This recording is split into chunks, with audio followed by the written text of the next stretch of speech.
नमस्कार, देश की बात में हाजिर हैं। कोरोना महामारी के बीच अब भारत में लाखों पक्षी मरे हुए पाए गए हैं। मध्य प्रदेश, राजस्थान, केरल, हिमाचल प्रदेश में बर्ड फ्लू की पुष्टि हो गई है। केरल में पिछले कुछ दिनों में 12,000 बतखों की मौत हुई, जिसके बाद 36,000 बतखों को मारा भी जा रहा है। केरल ने इसे राजकीय आपदा घोषित कर दिया है। कर्नाटक और तमिलनाडु सावधानी बरत रहे हैं, अलर्ट जारी कर रहे हैं। उधर हिमाचल प्रदेश के कांगड़ा में 2400 से ज्यादा प्रवासी पक्षी मृत मिले।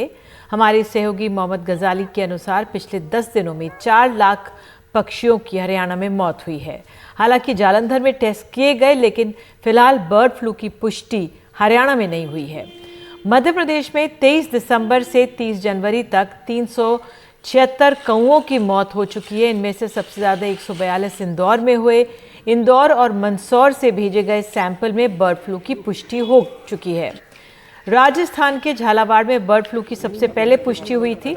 यहाँ एक साथ सैकड़ों की संख्या में कौओं की मौत हुई, जिसके बाद कोटा, पाली, जयपुर, बारा और जोधपुर में तेजी से कौओं की मौत की खबरें आईं। गुजरात के जूनागढ़ में भी बर्ड फ्लू का खतरा मंडराता दिखाई दे रहा है। यहाँ मानावदर तहसील के बाटवा के पास एक साथ 53 पक्षी मृत मिले तो हड़कंप मच गया। वन विभाग का बर्ड फ्लू की आशंका है, लेकिन वो पुष्टि नहीं कर रहा है वहां पे। तो बर्ड फ्लू का खौफ है, वो लगातार बढ़ता जा रहा है। तो सबसे पहले आइए सीधे हम चलते हैं अपने तमाम सहयोगियों के पास, मोहम्मद गजाली के पास जो हरियाणा में मौजूद हैं। अनुराग हम देख सकते हैं मध्य प्रदेश में हमारे साथ भोपाल से जुड़ गए हैं। मोहम्मद गजाली, पहले तो आप ही बताइए कि हिमाचल प्रदेश और पंजाब में क्या हालात हैं, और साथ ही हरियाणा में जहां पर आप मौजूद हैं, किस तरह की इन तीनों राज्यों से खबरें आ रही हैं? जी देखिए, हिमाचल प्रदेश के पौंग डैम में 2700 के करीब जो पक्षी माइग्रेटरी बर्ड्स जो इस मौसम में अक्सर पंजाब और जम्मू कश्मीर और हिमाचल के सैंक्चुअरी के इलाके में आते हैं, विजिट करते हैं, और उन्हीं से बर्ड फ्लू होने का अक्सर जो है वो अंदेशा पैदा होता है, जैसे यहाँ के वैज्ञानिक कह लें या जो जानकार बता रहे हैं। तो सबसे पहले हिमाचल में ये मौतें शुरू हुई पिछले एक हफ्ते में कह लें या 4-5 दिनों में, जिसके बाद कांगड़ा जिले में जो ये पौंग डैम आता है जहाँ पर ये घटना हुई है, उस कांगड़ा जिले में पोल्ट्री के जो प्रोडक्ट्स होते हैं उनके सेल और कंजम्पशन, बेचना और उसके खाने पे पाबंदी लगा दी गई है। ये हिमाचल की है। हिमाचल से सैंपल्स भेजे गए थे भोपाल, जो high security animal disease research institute है ICAR का, Indian council of agriculture research का, वहां से वो बर्ड फ्लू कंफर्म हो गया। बात करें अगर हरियाणा की, तो हरियाणा में जो है करीब पिछले 10-15 दिनों के अंदर 4 लाख, जो ऑफिशियल फिगर है वो 4,30,000 चिकन का है जिसकी डेथ हुई है, लेकिन अनऑफिशियल फिगर और कई पोल्ट्री फार्म ओनर से बात करने से पता चला है कि वो संख्या जो है बहुत ज़्यादा है और करीब 15-20 दिनों से डेथ हो रही थी। शुरुआत में ये लगा, क्योंकि ठंड के मौसम में अक्सर मौत इस महीने में, नवंबर, दिसंबर और जनवरी के महीने में ये अक्सर होता है। जो आप कह लें कि नवंबर, दिसंबर के महीने में 1.5 लाख हर महीने ऐसी डेथ होती है पोल्ट्री फार्म्स में, लेकिन इस बार संख्या जो है बहुत ज़्यादा है। 4 लाख औपचारिक है, लेकिन इससे कहीं ज़्यादा है। उसके बाद जो है एनिमल हस्बेंड्री डिपार्टमेंट हरकत में आया और उसके जो सैंपल्स हैं वो जालंधर में एक रीजनल लेबोरेटरी है, वहाँ भेजा गया है। उसकी रिपोर्ट सभी आनी बाकी है। इन दोनों राज्यों की वजह से जम्मू कश्मीर जो यूटी है और पंजाब, यहाँ अलर्ट जारी हो गए हैं। एनिमल हस्बेंड्री डिपार्टमेंट जो है वो एडवाइजरी इशू कर रहे हैं। इवन कि हरियाणा में हालांकि अभी तक बर्ड फ्लू कंफर्म नहीं हुआ है, क्योंकि जालंधर से रिपोर्ट आनी बाकी है, लेकिन हेल्थ एडवाइजरी जो हेल्थ डिपार्टमेंट की तरफ से इशू किया गया है, उसमें ये बात कही गई है कि आप पोल्ट्री के प्रोडक्ट्स जो हैं वो कंज्यूम कर सकते हैं अगर उसको हाई टेम्परेचर पे पकाया जाए। लेकिन सबसे बड़ी चिंता की बात है उन पोल्ट्री फार्मर्स के लिए जो कोविड के वजह से उनके बिजनेस को झटका लगा था, वो अभी रिकवर कर ही रहे थे कि दूसरा झटका लग गया। और इसमें एक बड़ा कारण ये भी मान रहे हैं पोल्ट्री फार्मर्स कि कोविड की वजह से जब लॉकडाउन हो गया था तो अक्सर ये जो चिकन होते हैं इनको एक वैक्सीन दी जाती है। लॉकडाउन की वजह से वो वैक्सीन समय पे नहीं दी गई, तो जो वायरस है वो म्यूटेट हो गया, जिसकी वजह से ये डेथ हो रही है, ऐसा पोल्ट्री फार्मर्स का मानना है। जब तक जालंधर की लैब से रिपोर्ट नहीं आ जाती है, हरियाणा में हम अभी नहीं कह सकते हैं कि बर्ड फ्लू का केस पाया गया है। ठीक है। और पंजाब की क्या स्थिति है? आपने हमें हिमाचल और हरियाणा का जिक्र किया है, पंजाब से भी क्या इनपुट्स मिले हैं? पंजाब में भी तरन तारण में एक बर्ड सेंचुरी है जहां माइग्रेटरी बर्ड्स आते हैं, तो सिमिलर इंस्ट्रक्शंस यहां भी इन्फोर्स किए गए हैं कि आप खाने में जो एडवाइजरी दी गई है कि हाई टेम्परेचर पे उसको कंज्यूम करें, और साथ के साथ जो है एनिमल हस्बेंड्री और हेल्थ डिपार्टमेंट के लोग जो हैं वो सैंपल्स कलेक्शन के लिए भी रेडी हो रहे हैं। वो इस पे अलर्ट हैं कि कहीं किसी वर्कर जो पोल्ट्री फार्म में काम करता है अगर उसकी तबीयत में कुछ गड़बड़ी हो या कहीं कोई भी डेथ होती है पोल्ट्री फार्म में किसी चिकन की, तो उसके बाद वो उसके टेस्ट करेंगे। फिलहाल आज जब हरियाणा की हालत देखी गई, उसके बाद पंजाब के जो एनिमल हस्बेंड्री मिनिस्टर हैं तृप्त राजेंद्र बाजवा, उन्होंने अपने विभाग के सारे कर्मचारी और सीनियर ऑफिशियल्स के साथ मीटिंग भी की है और कुछ देर में वो एडवाइजरी भी जारी करेंगे कि किन किन चीज़ों का ध्यान रखना चाहिए।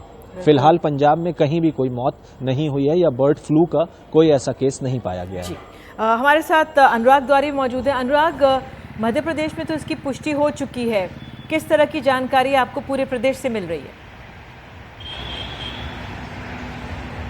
देखिए निधि, खास तौर पर मध्य प्रदेश में जो मालवा, निमाड़ और जो राजस्थान से लगी हुई सीमा वाले ज़िले हैं, इलाके हैं, वहाँ पर इस तरह की काफ़ी दिक्कतें आ रही हैं और दिसंबर से लेकर जनवरी के अभी तक 400 से ज़्यादा कौवों की मौत हो चुकी है और कुछ और पक्षियों के भी मौत की बात सामने आ रही है।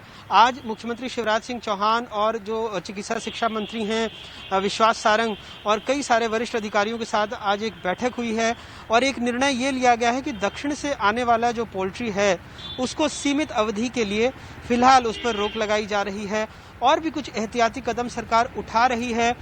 ये कहा है कि किसी किस्म की कोई घबराहट ना फैले, सरकार सारे उपाय करेगी। लेकिन जैसा गजाली बता रहे थे, यहाँ भी कमोबेश वही स्थिति है कि पहले लॉकडाउन और कोरोना की वजह से पोल्ट्री उद्योग पर खासा असर पड़ा था और अब चूंकि बर्ड फ्लू की यहाँ पर पुष्टि हो गई है, कुछ और सैंपल्स भेजे गए हैं, इसको लेकर पोल्ट्री उद्योग में खास करके बहुत निराशा है और एक तरह की बेचैनी और घबराहट भी लोगों में देखी जा सकती है। खास तौर पर अगर मालवा, निमाड़ जिन जिलों में ज़्यादातर ये मामले सामने आए हैं, जैसे इंदौर है, आगर मालवा है या मंदसौर है, वहाँ पर इसको लेकर लोगों में थोड़ी घबराहट ज़रूर है। बिल्कुल चिंताजनक स्थिति तो है ही। अनुराग, हर्षा हमारे साथ मौजूद है। हर्षा, राजस्थान में तो कहा जा रहा है झालावाड़ से सबसे पहले ये जानकारी आनी शुरू हुई थी, वहाँ पर भी हालात चिंताजनक है, क्या डिटेल्स आपके पास? जी देखिए, राजस्थान में जो हालात है उसमें इस तरह से हैं कि जो कौए हैं उनकी बहुत ज़्यादा मात्रा में मौतें हो रही हैं।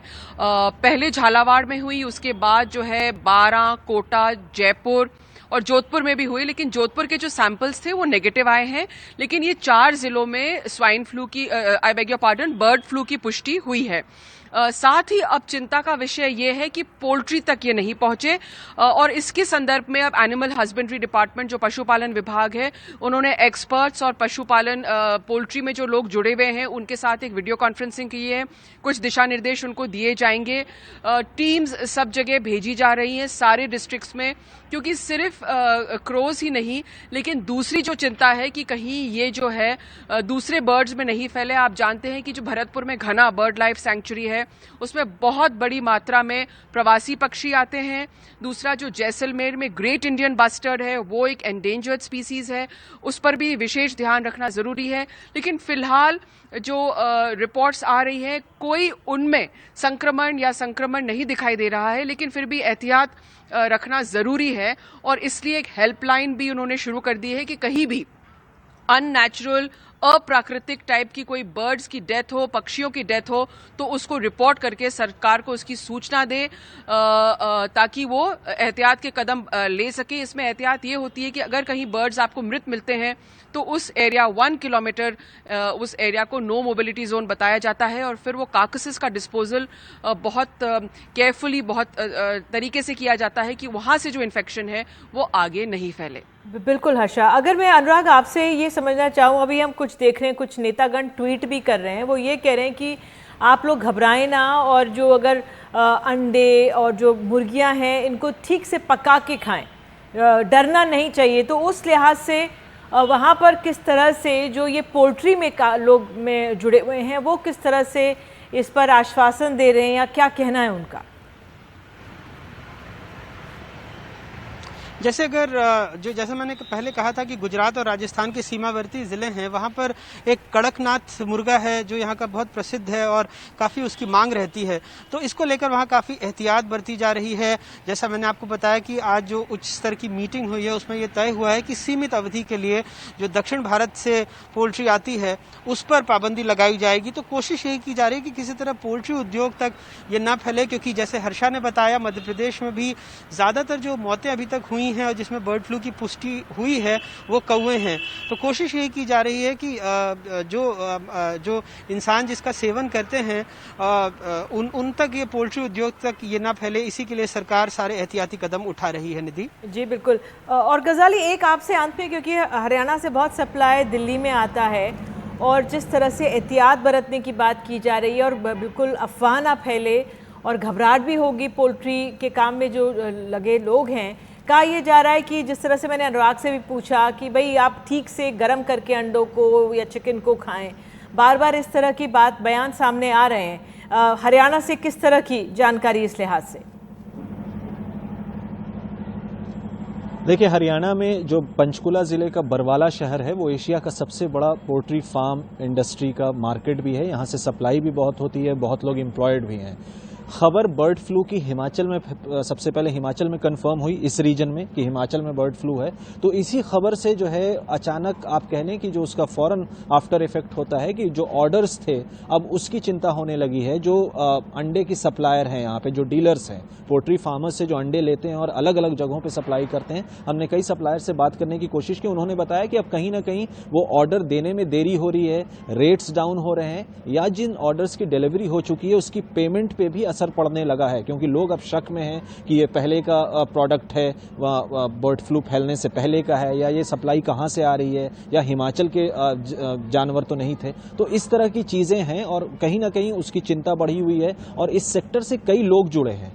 जो फीड में काम आता है वो बाजरा काम आता है, तो बाजरे का रेट डाउन हो जाएगा। इस तरह से जो होटल इंडस्ट्री है जहां नॉनवेज सर्व होते हैं, ये आइटम सर्व होते हैं, उन होटल एसोसिएशंस में आपस में चर्चा हो रही है कि क्या सीरियसली ये केस है या नहीं है, क्योंकि पोल्ट्री फार्म जो फार्मर्स हैं, बड़े फार्मर्स हैं, उनका अभी भी पंचकुला या हरियाणा में ये मानना है कि ये बर्ड फ्लू का केस नहीं है। सीजन हर साल ऐसा होता है और इस साल वैक्सीन टाइम पे ना दिया गया लॉकडाउन की वजह से, इसलिए ज्यादा मौतें हो रही हैं, या वो बर्ड्स हैं जो पुराने हैं जिनको अभी तक हम बेच चुके होते, नहीं पाल रहे होते, तो ऐसे केसेस की वजह से डेथ्स बढ़ी हैं। ये पोल्ट्री फार्म ओनर्स का मानना है। लेकिन सरकार अभी भी अपने एडवाइजरी में यही कह रही है कि आप यूज कर सकते हैं, कंज्यूम कर सकते हैं, हाई टेम्परेचर पे पका सकते हैं। लेकिन कहीं ना कहीं अब धीरे धीरे, हालांकि पंजाब में देखिए कहीं भी एक केस भी नहीं हुआ है, लेकिन फिर भी हरियाणा और हिमाचल की वजह से पंजाब में, जम्मू कश्मीर, यूटी में हर जगह अलर्ट्स जारी हो गए हैं और एडवाइजरी जारी हो चुकी है। चलिए, आप सभी जुड़े इसके लिए बहुत बहुत धन्यवाद और उम्मीद यही करते हैं कि ये ज़्यादा इसका फैलाव ना हो। एक छोटा सा ब्रेक हम लेते हैं देश की बात में और आगे उत्तर प्रदेश चलेंगे। बदायूं में एक 50 साल की महिला का सामूहिक बलात्कार के बाद उनकी हत्या कर दी गई और एफआईआर दर्ज करने में लापरवाही के आरोप में थाना प्रभारी को सस्पेंड किया है। एक छोटा सा ब्रेक।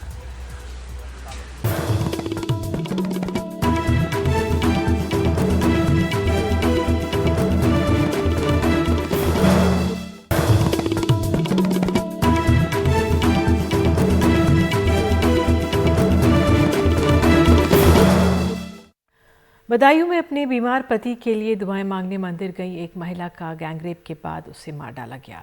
इस मामले में पुजारी समेत 3 लोगों पर एफआईआर हुई है, जिसमें 2 गिरफ्तार हो गए हैं। एफआईआर दर्ज करने में लापरवाही के आरोप में थाना प्रभारी सस्पेंड है और पोस्टमार्टम रिपोर्ट में रेप की पुष्टि हुई है। वो अपने बीमार पति की सेहत और जिंदगी के लिए दुआ मांगने मंदिर गई थी। गैंगरेप के बाद मार डाली गई। शाम 5 बजे निकली, 7 बजे तक नहीं आई तो बेटे ने फ़ोन किया, फ़ोन बंद मिला। रात 11 बजे मंदिर के पुजारी 2 साथियों के साथ उसकी लाश उसके घर छोड़ के चले गए। तुम्हारी माँ किसने मारी? मारी है, डाल के गए उन्होंने मारी है। मतलब बाबा ने? तो जे पहले जाती थी बाबा के पास? पूजा करने जाती थी, पहले जाती थी। तो जैसे रात के 11 बजे, तो किस टाइम से पूजा करने वहाँ गई? शाम को गई थी। क्या बजे लगभग? 5 बजे। अगली सुबह घर वालों ने इलाके के थाने में एफआईआर लिखवानी चाहिए, लेकिन थाना इंचार्ज ने नहीं लिखी। उनका कहना था कि महिला कुएं में गिर के मर गई है। एसएसपी के दखल से एफआईआर लिखी गई। इस प्रकरण में 2 अभियुक्तों की गिरफ्तारी अभी तक हो गई है और इसी प्रकरण में एक प्रारंभिक जांच में प्रथम दृष्टया लापरवाही बरते जाने के दोषी पाए जाने के फलस्वरूप जो तत्कालीन थाना प्रभारी हैं उन्हें निलंबित कर दिया गया है। पोस्टमार्टम रिपोर्ट में गैंगरेप की तस्दीक के बाद एफआईआर में हत्या के साथ गैंगरेप की दफ़ा बढ़ाई गई। पुलिस ने जल्द ही 2 आरोपियों को गिरफ्तार कर लिया। सब पे एनएसए लगेगा।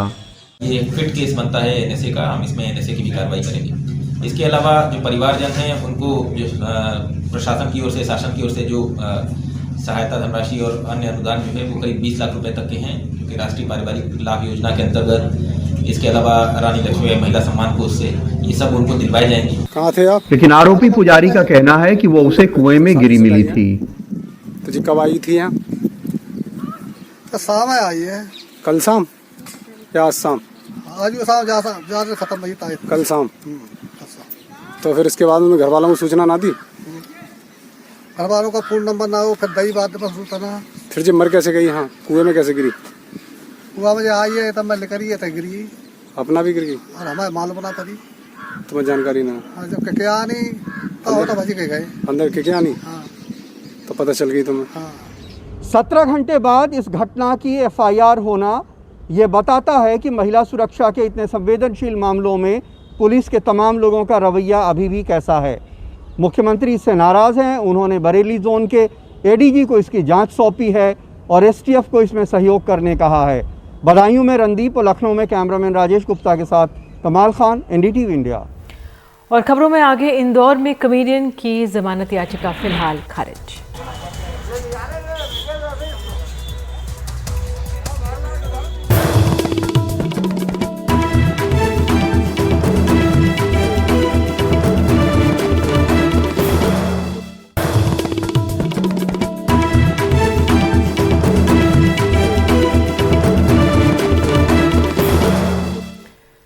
किसान आंदोलन को आज 42 दिन हो गए हैं। इस आंदोलन को और व्यापक बनाने की तैयारी अब चल रही है। 7 जनवरी को यानी कल बड़ी ट्रैक्टर ट्रॉली रैली आयोजित की जा रही है। 42 दिन से दिल्ली की सीमाओं पर बैठे किसान गुरुवार को एक बड़ी ट्रैक्टर परेड निकालेंगे। दावा किया जा रहा है कि इस परेड में पंजाब से आए किसानों के हजारों ट्रैक्टर तो होंगे ही, हरियाणा के भी हर गांव से 10-10 ट्रैक्टर आएंगे। ये parade Ghazipur border, Singhu border, Tikri border और मेवात से सुबह 11 बजे शुरू होगी। बहुत सारी ट्राली तो यहाँ से निकलेंगी, क्योंकि बहुत ज़्यादा ट्राली फंसी हुई निकलेंगी नहीं, जो अच्छी निकले वो निकलेंगी। पर हरियाणा, पंजाब से और राजस्थान से बड़ी भारी गिनती में ट्रैक्टर ट्राली वहाँ से आएगी। हमने उनको कहा कि आप भारी गिनती में आओ, यहाँ से निकालेंगे। पर फिर भी अगर नंबर आप जानना चाहते हो कि यहाँ से हम 1000 ट्रैक्टर ट्राली लेकर के टिकरी बॉर्डर की ओर चलेंगे, उधर से 1000 लेके वो इधर को आएंगे। ये तो हमारा यहाँ का प्रोग्राम है। जो लोग हरियाणा से अपने आप स्पॉन्टेनियस आए कल को बड़ी संख्या में, उनका अंदाजा कोई नहीं, कई हजारों में हो सकती है। किसान दावा कर रहे हैं कि उनकी ये परेड 25 जनवरी के पहले की परेड का ट्रेलर होगी और शांतिपूर्ण रहेगी। दिल्ली की सीमाओं पर किसान बारिश और कड़ाके की सर्दी जैसे मुश्किल हालात होने के बाद भी डटे हुए हैं। सिंघू बॉर्डर पर बारिश को देखते हुए मंच पर और उसके सामने वाटरप्रूफ टेंट लगा दिया गया है।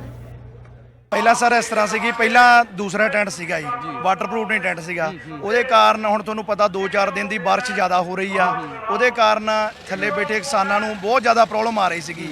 ਹੁਣ ਜਿਹੜਾ ਇਹ ਸੰਘਰਸ਼ ਆਈ, ਸਰਕਾਰ ਮੰਨ ਨਹੀਂ ਰਹੀ, ਸੰਘਰਸ਼ ਲੰਮਾ ਜਾ ਰਿਹਾ ਵਾ, ਉਹਦੇ ਕਾਰਨ ਸਾਨੂੰ ਵਾਟਰਪ੍ਰੂਫ ਟੈਂਟ ਦਾ ਅਰੇਂਜਮੈਂਟ ਕਰਨਾ ਹੀ ਪੈਣਾ ਸੀਗਾ ਜੀ। दिल्ली सिख गुरुद्वारा प्रबंधक कमेटी ने दिल्ली के स्कूलों की इन बसों में किसानों के लिए रैन बसेरे बना दिए हैं। इसके लिए बसों की सीटों को निकालकर बिस्तर लगा दिए गए हैं, जिससे बारिश में भी किसान आराम से सो पाएं। ये तकरीबन 17-18 गाड़ी हमारे स्कूलों की जो तैयार होके आई हैं इस टाइम। अच्छा। प्रॉपर सिस्टम ਜਿਹੜਾ सीटों निकाल के। अच्छा। ये किसानों का जो आंदोलन चल रहा है जी, ये सब साझा समाज का काम है जी, सबका योगदान होना चाहिए जी जी। इसलिए जो हमारी कमेटी से आदेश आए हैं उन्होंने सारा ये सिस्टम करवाया गया। तो आपने पूरी सीटों को निकाल दिया है? पूरी सीटों को निकाल दिया। अच्छा। निकाल के वो स्कूल में रख दी है, फिर जब लगा लेंगे बाद में जाके। सड़क पर 1 महीने से खड़ी ट्रॉलियों के आसपास फॉगिंग की जा रही है, जिससे किसान बीमारी से बच सकें। चांदनी चौक के कारोबारी बलविंदर सिंह अपने बेटे और स्टाफ के साथ किसानों के जूते पॉलिश कर रहे हैं। लंगर पानी बहुत चल रहा है, ट्राली की ट्राली भर के आ रही पंजाब से, हरियाणा से, कोई कमी नहीं किस चीज़ की। यहाँ पर खाने पीने की कोई कमी नहीं है। अगर 6 महीने साल भी बैठे रहेंगे ना तब भी कोई प्रॉब्लम नहीं है यहाँ पर। तो फिर मैंने मन में ये आया कि वहाँ पॉलिश की सेवा की जाए, क्योंकि वहाँ ये चीज़ें जो है ना है नहीं, सेवा अलग से की जाए। तो वो सेवा हम गुरुद्वारे से करते ही आ रहे थे। तो फिर हमने सामान इकट्ठा करा दिल्ली से, इकट्ठा करके सामान फिर आए हैं। परसों मेरी वाइफ आई थी साथ में। अच्छा। तो फिर वो आज बेटा आया साथ में। अच्छा। तो वन बाई वन ऐसे कर आ रहे हैं जी करके सेवा। इन सब के बीच अब 7 जनवरी की ट्रैक्टर ट्रॉली परेड पर सबकी नजरें हैं। कहीं किसानों और सरकार में एक बार फिर टकराव देखने को न मिले। नई दिल्ली से कैमरामैन सचिन गुप्ता के साथ मुकेश सिंह सेंगर की रिपोर्ट, NDTV India. Stand up comedian Munawar Faruqui की जमानत याचिका कल इंदौर के सेशंस कोर्ट ने खारिज कर दी। फारूकी को शनिवार को 4 अन्य लोगों के साथ गिरफ्तार किया गया था। बीजेपी विधायक के बेटे एकलव्य सिंह गौर ने उनके खिलाफ शिकायत की थी। इंदौर में प्रथम अतिरिक्त सत्र न्यायाधीश यतेंद्र कुमार गुरु की इस अदालत ने कॉमेडियन मुनव्वर फारूकी और उनके दोस्तों को जमानत नहीं दी। पुलिस की दलील को माना कि अगर उन्हें जमानत मिलती है तो इससे कानून व्यवस्था की स्थिति बिगड़ सकती है।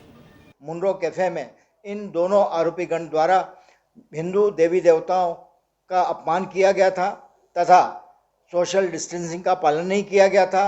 जो कोविड-19 की गाइडलाइन है उसका भी पालन नहीं किया गया था और नाबालिग बच्चों और माताओं के सामने भी अश्लीलता प्रदर्शित की थी और इनकी प्रथम जमानत आवेदन श्रीमान सीजेएम साहब द्वारा खारिज किया गया था और उससे व्यतीत होकर आज इन्होंने ये आवेदन पत्र माननीय प्रथम अपर सत्र न्यायाधीश महोदय के समक्ष विचाराधीन था, जिसे आज माननीय न्यायालय ने गंभीरता से लेते हुए इस कारण से इस आवेदन को आज माननीय न्यायालय द्वारा खारिज किया गया। शासन की तरफ से इस बात पर पैरवी की गई कि यदि आरोपियों को जमानत दी जाती है तो उससे जो जनमानस है उनमें गलत मैसेज जाएगा और किसी तरह के इन लोगों को अगर जमानत दी जाएगी तो उससे कुछ परिस्थिति खराब होने की संभावना है। माननीय न्यायालय अनुसार जो प्रकरण की परिस्थिति है उसको देखते हुए माननीय न्यायालय ने जमानत निरस्त की है। हमारे पक्षकार जो हैं उनके द्वारा किसी भी प्रकार की अशोभनीय टिप्पणी नहीं की गई और यदि उन्होंने कोई किसी तरह का ह्यूमर या कॉमेडी करी भी है तो उसका इंटेंशन किसी भी व्यक्ति के धार्मिक आस्थाओं को ठेस पहुंचाना नहीं था। इन सब आधारों पर हम अब आगे ऑनरेबल हाई कोर्ट के समक्ष जमानत आवेदन प्रस्तुत करेंगे।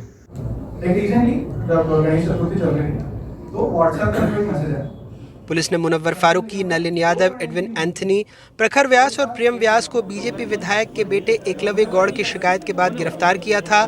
गौड़ की शिकायत थी कि आरोपियों ने हिंदू देवी देवताओं और केंद्रीय गृह मंत्री अमित शाह के खिलाफ अपमानजनक टिप्पणी की थी। पुलिस ने 5 आरोपियों के खिलाफ धारा 299A यानी जानबूझकर और दुर्भावनापूर्ण कृत्यों के तहत किसी भी वर्ग की धार्मिक भावनाओं को अपमानित करने, धारा 269 गैर कानूनी या लापरवाही से किसी भी बीमारी के संक्रमण को फैलाने की संभावना और IPC के अन्य प्रावधानों के तहत मामला दर्ज किया था। घटना के बाद कुछ वीडियो सामने आए जहां फारूकी को मंच पर गौर के साथ बहस करते और बाद में माफी मांगते हुए देखा जा सकता है। पहले तो आप ये सोचते हो कि सिर्फ मैं हिंदू देवी नहीं, मेरा सबसे पहले वीडियो में सबसे पहला जो टेररिज्म और इस्लाम पे आपने अल्लाह के ऊपर या पैगंबर साहब के ऊपर बनाया। सर मेरी पूरी बात है, अगर मेरे जोक से किसी के धर्म को या किसी के आस्था को ठेस पहुंचती है तो मैं वो कभी नहीं चाहूंगा, मेरा काम है। और वो वीडियो 15 दिन बाद अपलोड मैंने किया है और आपने उसका एंड नहीं देखा होगा। तो मैंने फर्स्ट इन्होंने जो कहा कि इसके लिए इन्होंने कभी माफी नहीं मांगी, तो उसके लिए मैं आपको इसलिए बता रहा हूँ कि आप जाके वो वीडियो चेक कीजिए, उसके एंड में मैंने क्लियरिफिकेशन डाला है।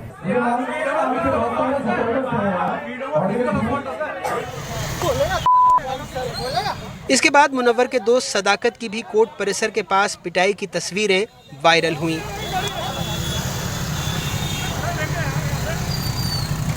तुकोगंज पुलिस ने अपने आवेदन में ये भी संदेह व्यक्त किया है कि ये कार्यक्रम मालवा निमाड़ क्षेत्र में हाल में ही जो सांप्रदायिक तनाव और हिंसा हुई है इसकी पृष्ठभूमि में एक सुनियोजित प्लान का हिस्सा भी हो सकता है। इंदौर से समीर, हेमंत और भोपाल से कैमरा पर्सन रिजवान खान के साथ अनुराग द्वारी, NDTV इंडिया। और आगे खबर मुंबई से। एनसीबी ने बदल दिया है अपने काम करने का तरीका।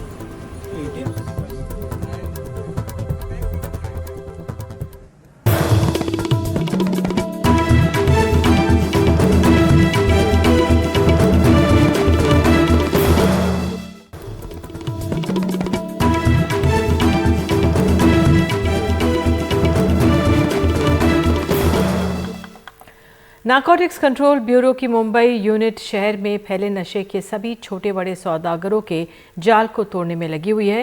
पहले सिर्फ नशे के तस्करों की धरपकड़ की कोशिश रहती थी, लेकिन अब छोटे बड़े सभी ड्रग्स तस्कर, पेडलर और सेवन करने वालों को पकड़कर सलाखों के पीछे भेजने का अभियान चल रहा है।